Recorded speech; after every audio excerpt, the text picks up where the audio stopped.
श्री स्वामी समर्थ। सर्व स्वामी भक्तांना माझा नमस्कार। माझं नाव महेश प्रकाशराव पाटील। मी तुम्हाला आज मला आलेला दत्तगुरूंचा अनुभव सांगणार आहे। श्रद्धा आणि भक्ती हे मानवी जीवनातले दोन अत्यंत महत्त्वाचे भाव। या दोन भावनांनी माणूस कधीही अपूर्ण राहत नाही। या श्रद्धेचं मूर्तिमंत रूप म्हणजे दत्तगुरू। दत्तगुरूंचं स्मरण, त्यांची उपासना आणि त्यांच्या कृपेचे अनुभव हे भक्तांच्या जीवनाला कलाटणी देतात। अनेकांच्या आयुष्यात आलेल्या अडचणी, संकट, व्याधी, मानसिक क्लेश यांवर दत्तगुरूंच्या कृपेने मिळालेला दिलासा हे केवळ अनुभवणं शक्य आहे, सांगून किंवा लिहून त्याची पूर्णता होत नाही। माझं स्वतःचंही आयुष्य असंच एका वळणावर येऊन थांबलं होतं, जेव्हा दत्तगुरूंच्या कृपेचा अनुभव मला आला आणि आयुष्यच बदलून गेलं। आज मी हे सर्व सांगतोय, ती फक्त माझी गोष्ट नाही, तर अशा हजारो लाखो भक्तांच्या मनाचा आवाज आहे। चला तर मग या प्रवासात तुमचं स्वागत आहे।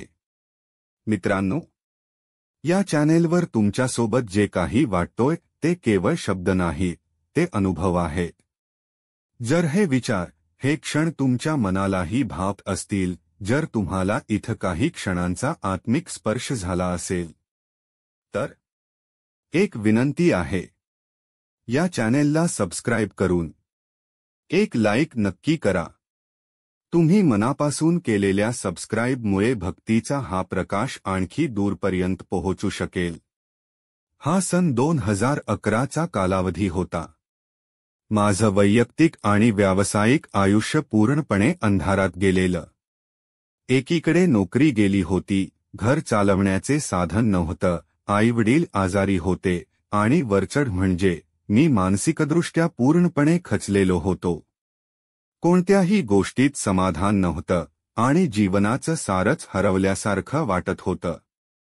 कधी नव्हे ते मला आत्महत्येचे विचार यायला लागले।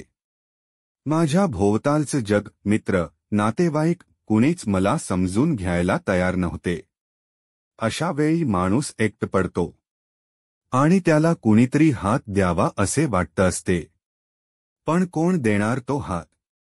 एके दिवशी पूर्ण खचलेलो असताना मी गावाकडं माझ्या आजोळी जायचं ठरवलं। ते गाव म्हणजे कर्नाटकातल्या सीमेजवळचं एक छोटं गाव। तिथं माझ्या आजोबांचं एक जुनं घर होतं। खूप वर्षांनंतर तिथं गेलो। गाव शांत होतं। तिथल्या त्या शांततेत काहीतरी विलक्षण अनुभूती होती। आणि त्या रात्री मी पहिल्यांदाच स्वप्नात दत्तगुरूंना पाहिलं। त्या रात्री मला एक विलक्षण स्वप्न पडले। आकाशात मंद चंद्रप्रकाश होता, समोर एक मोठा वृक्ष, त्याखाली ध्यानस्थ एक व्यक्ती बसलेली होती। त्या व्यक्तीचं तेज इतकं प्रखर होतं की डोळे झाकावेत अशी भावना निर्माण झाली। त्यांच्या चेहऱ्यावर अपार करुणा होती, डोक्यावर जटा, शरीरावर वाघाचे चर्म, हातात कमंडलू आणि बगलात एक पुस्तक होते। मी त्या तेजस्वी व्यक्तीकडे पाहतच राहिलो। त्यांचं तेज, त्यांचं स्मित, त्यांच्या डोळ्यातील शांती, हे सर्व काही मी पूर्वी कधीच अनुभवलं नव्हतं। मी अजाणपणे त्यांच्या पुढे नतमस्तक झालो। ते मंद स्वरात बोलत होते, बाळा, येणारी संकटे ही जीवनाचा भाग आहेत, पण त्या संकटांमध्ये हरवून बसणं हा पर्याय नाही। निराश होऊ नकोस, मी तुझ्या पाठीशी आहे। तुम्ही कोण आहात? मी विचारलं। ते मंद हसले आणि म्हणाले, मी दत्तगुरू। तू मला शोधत नव्हतास, पण मी तुला शोधत होतो। त्या क्षणी माझं हृदय भरून आले। डोळ्यातून अश्रू वाहू लागले आणि मी जागा झालो, पण त्या स्वप्नानं माझं बरंच काही बदलून टाकलं होतं। त्या दिवशीपासून माझं जीवन हळूहळू बदलायला लागलं। मी रोज दत्तगुरूंची प्रार्थना करायला लागलो। श्री गुरुदत्तात्रेयाय नमः हा जप माझ्या ओठांवर नेहमी राहायला लागला। गावातल्या जुन्या मठात दर गुरुवारी दत्तगुरूंचा अभिषेक होत असे, तिथे जाऊन बसायला लागलो। प्रत्येक गुरुवार म्हणजे माझ्या जीवनात एक नवीन आशेचा किरण। आधीचं मरणासारखं जगणं आता हळूहळू चेतन, समाधान आणि विश्वासानं भरू लागले होते. एका महिन्याच्या आतच एक जुना ओळखीचा मित्र अचानक भेटला आणि मला एका कंपनीत नोकरीची संधी दिली.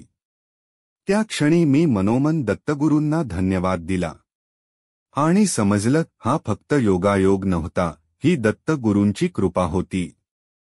दत्तगुरूंचं स्वप्न, त्यानंतरचे गुरुवारीचे मठातले क्षण, रोजचं नामस्मरण, या सगळ्यांमुळे माझ्या जीवनात एक वेगळंच सकारात्मक चैतन्य निर्माण झालं. जणू काही माझं अंतरंग शुद्ध होऊ लागलं होतं. पूर्वी जेव्हा मी अंधारात होतो तेव्हा मला वाटायचं की सगळं संपलंय. पण आता मला कळलं खरं संपणं हे नवसंजीवनाचं प्रारंभबिंदू असते. मी ज्या कंपनीत कामाला लागलो होतो तिथे सुरुवातीला एक कनिष्ठ पद होतं. पण मी प्रामाणिकपणे मनापासून काम करू लागलो. काही महिन्यांतच माझी कामगिरी वरिष्ठांपर्यंत पोहोचली आणि मला बढती मिळाली. घरात आईचं आरोग्यही सुधारू लागलं, वडिलांचे डोळ्यात समाधान झळकू लागलं. इतका वर्ष त्यांनी जो त्रास सहन केला होता त्याला आता काहीसा विराम मिळाल्यासारखं वाटत होतं. पण या सगळ्यात एक गोष्ट मात्र कायम होती, दत्तगुरूंची कृपा आणि त्यांच्या अनुभवांची साखळी. दत्तगुरूंचं भक्तीत जगणं ही फक्त पूजा किंवा जप करणे एवढंच मर्यादित नाही. ती एक भावना आहे, एक जीवनशैली आहे. पुढील काही प्रसंगांनी हे मला प्रकर्षानं जाणवलं. एके दिवशी ऑफिसहून घरी येताना माझी गाडी रस्त्यावर अचानक बंद पडली. तो रस्ता सुनसान होता, फोनचं सिग्नल नव्हतं आणि काळोख पसरलेला होता. मनात थोडी भीती आली, पण मी डोळे बंद करून म्हटलं, श्री गुरुदत्तात्रेयाय नमः. त्या क्षणाला अचानक एक मोटरसायकलस्वार थांबला. तो म्हणाला, काही मदत पाहिजे का, आणि थोड्याच वेळात त्याच्या मदतीनं मी गाडी सुरू केली. मी त्याला आभार मानायचं म्हणून वळून पाहिलं, पण तो दिसलाच नाही. हा काही अपवाद नव्हता, असं बऱ्याच वेळा झालं होतं. दत्तगुरू कुठल्या ना कुठल्या रूपात प्रकट होत असतात. कधी कधी जेव्हा आयुष्यात एखादा मोठा निर्णय घ्यायचा असतो तेव्हा मी अतिशय संभ्रमात पडतो. अशा वेळी मला स्वप्नांतून एक प्रकारचं दिशादर्शन मिळालं आहे. एक स्वप्न आठवतं, मी 2 रस्त्यांवर उभा आहे आणि निर्णय घेऊ शकत नाही. तेवढ्यात पांढऱ्या वस्त्रातले दत्तगुरू येतात आणि एका वाटेकडे बोट दाखवतात. मी तो मार्ग निवडतो आणि जागेपणी जेव्हा तेच निर्णय घेतो तेव्हा ते फळदायी ठरतात. दत्तगुरू भक्ती म्हणजे केवळ स्वतःसाठी प्रार्थना करणं नाही. ती म्हणजे समाजासाठी काहीतरी करणे, दुसऱ्याच्या अडचणीत मदतीचा हात देणे. हेच शिकवलं आहे गुरूंनी. गावाकडे एक जुने दत्तमंदिर आहे. ते मंदिर जीर्ण झालेलं होत, तिथे कोणतीही व्यवस्था नव्हती. मी आणि काही स्थानिक तरुणांनी मिळून त्या मंदिराचे नूतनीकरण केले. रोज सकाळी तिथं आरती व्हायला लागली.